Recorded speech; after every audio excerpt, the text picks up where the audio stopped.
warahmatullahi wabarakatuh. Selamat sore, selamat datang di channel saya. Di sini saya akan berbagi informasi mengenai tata cara pembelian mobil bekas dengan melihat kondisi kaki-kaki. Berikut untuk videonya. Sebelum kita ngecek di bagian kaki-kaki mobil, perlu kita ketahui dulu untuk fungsi kaki-kaki ini sangatlah penting. Untuk fungsinya ini adalah kenyamanan kita dalam berkendara. Pertama-tama kita amati pada bagian jarak roda dan selebor ini. Kita amati dan kita lihat jaraknya. Cara ngukurnya kita cuma pakai tangan gini. Ini nanti kita ukur antara ban sebelah kanan dan sebelah kiri. Kalau kondisi kaki-kaki masih bagus itu harusnya sama. Kalau seumpama di sini 4 jari, di bagian kiri juga 4 jari, depan pun sama. Tidak ada yang beda.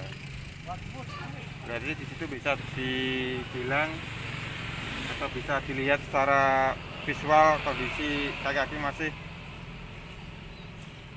bagus. Untuk selanjutnya kita cek pada bagian roda. Kita bisa melihat kondisi ban atau roda. Kalau seumpama rodanya ini habis separuh atau termakan separuh, ini bisa jadi ada kerusakan atau dapat diindikasikan ada kerusakan. Kerusakan pertama ini bisa jadi shock breakernya sudah rusak atau busingnya yang sudah mengalami kerusakan juga. Untuk cara pengecekannya, pertama ini nanti kita cek pada bagian shock breaker. Kita lihat di bagian shock breaker ini. Di sini kita lihat ada rembesan oli atau tidak. Kalau seumpama ada rembesan oli, berarti di sini bisa dikatakan shock breaker ini mengalami kerusakan. Kemudian kita cek pada bagian busing ini. Kalau bisa ini busing ini kondisinya masih bagus. Kalau busing ini nanti kita bisa rasakan kalau kita test drive. Biasanya kalau busing rusak ini nanti kalau kita lewat di jalan rusak atau jalan nggak rata gitu, itu ada suara dak gitu. Kayak semacam bising nggak enak gitu loh. Kemudian kita cek pada bagian shock breaker ya. Tadi ini kan shock breaker kita cek dengan cara melihat rembesan oli. Sekarang kita cek dengan cara kita genjot pada bagian bagasi.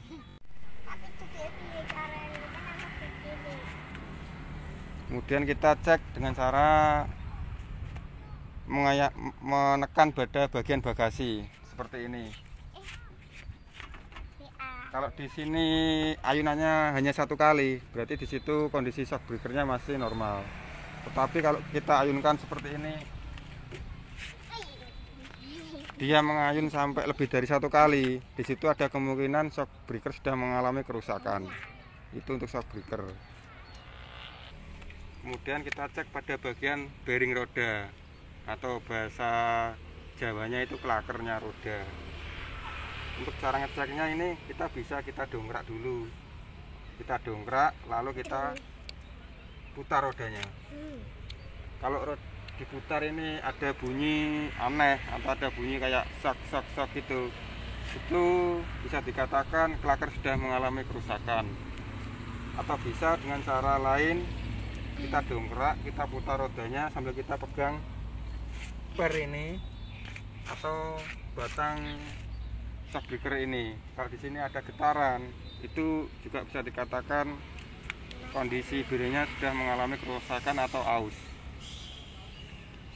Kalau untuk bearing ini memang harganya ini lumayan mahal lah. Untuk satu roda ini harganya sekitar 430.000.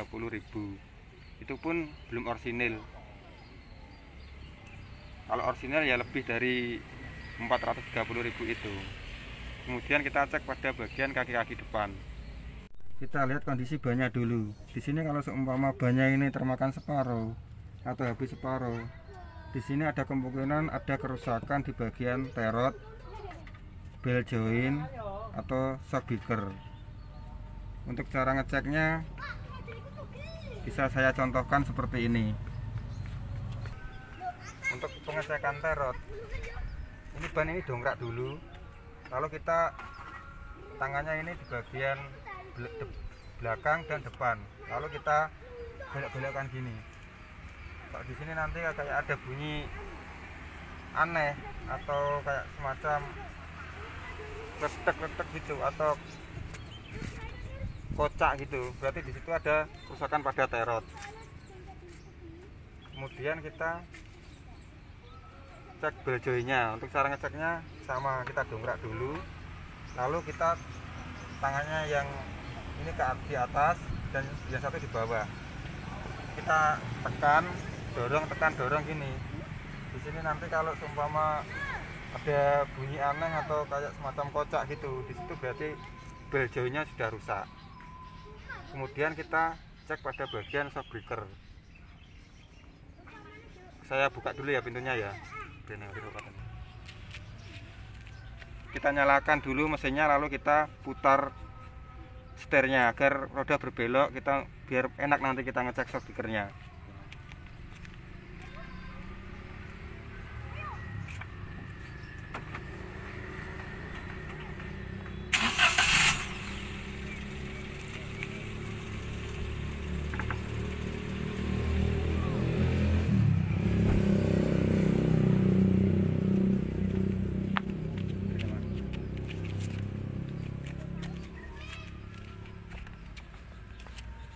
Ini.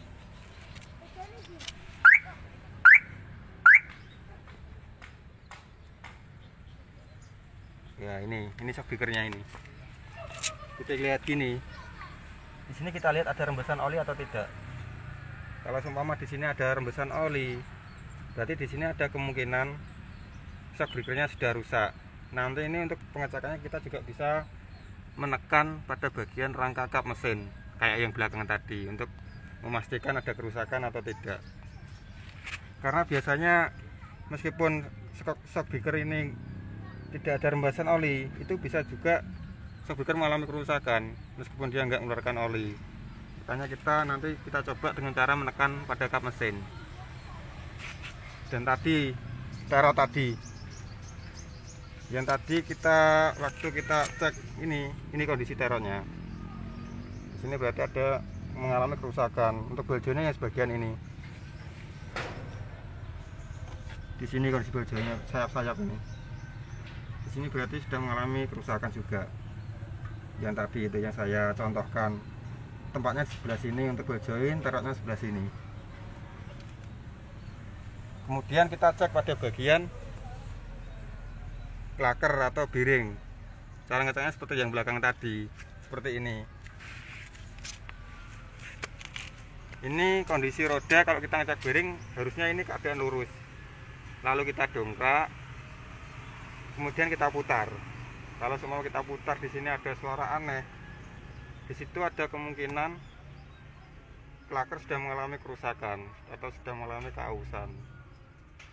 Atau dengan cara yang kedua, kita putar rodanya lalu kita pegang perskok ini. Di sini kalau kita merasakan kayak semacam getaran, di situ berarti ada kemungkinan bearingnya juga sudah rusak atau sudah aus. Kita cek shock breaker dengan cara menekan ini ya. Ini kalau seumpama kita tekan terjadi ayunan satu kali, di situ berarti shock breakernya masih normal. Tetapi kalau lebih dari satu kali, di situ shock breakernya sudah mengalami kerusakan. Kita contohkan seperti ini caranya. Kalau di sini terjadi ayunan satu kali, di situ berarti kondisinya masih normal. Tetapi kalau kita tekan seperti ini, dia mengayun sampai 2 kali, di situ ada kemungkinan shock breaker juga sudah mengalami kerusakan. Kemudian kita cek pada busing di skok ini atau karet stok di sini. Biasanya di sini kalau mengalami kerusakan, di situ juga mengalami rasanya kalau kita kemudi itu kayak semacam geledak gitu. Tapi kalau ini harganya murah, kalaupun ini rusak kita beli saja nggak apa-apa. Kemudian nanti ini kita tes ya, tes drive untuk kita ketahui nanti kalau seumpama bearing rusak itu ada suaranya seperti apa. Kalau seumpama ada kerusakan di rak setir itu rasanya seperti apa, atau seumpama turretnya itu mengalami kerusakan atau beljonya itu rasanya seperti apa, nanti kita bahas ketika kita test drive. Kemudian kita cek pada bagian kemudi. Kemudi ini kita putar seperti ini. Di sini kalau seumpama ada suara semacam tek tek tek tek tek gitu, di situ ada kemungkinan ada kerusakan di bagian rak setir dan di tero tadi. Kemudian kita coba pakai jalan ya. Kemudian kita pakai jalan seperti ini. Kita pakai kecepatan sekitar 30 km per jam ya. Nanti kalau di kecepatan segitu ada suara semacam kayak dengungan, mendengung atau gemuruh gitu, itu ada kerusakan di bagian bearing. Itu kalau kita cek secara test drive. Kemudian kita cek pada bagian stabilan setir di sini. Di sini masih stabil, nggak berbelok sendiri. Tetapi kalau kita lepaskan gini, kondisi setir itu berbelok-belok sendiri. Di situ ada kerusakan di bagian terot. Kemudian kita coba cari jalan yang jalan kreteng atau jalan rusak atau di polisi tidur. Kalau seumpama kita lewat jalan rusak seperti ini, di sini jalannya rusak, dan kalau seumpama ada ada suara semacam tek tek atau letek gitu, berarti di situ ada kerusakan pada bagian ball joint. Demikian informasi dari saya mengenai cara pengecekan mobil bekas dengan melihat kondisi kaki-kaki. Semoga video ini bermanfaat dan berguna. Terima kasih. Assalamualaikum warahmatullahi wabarakatuh.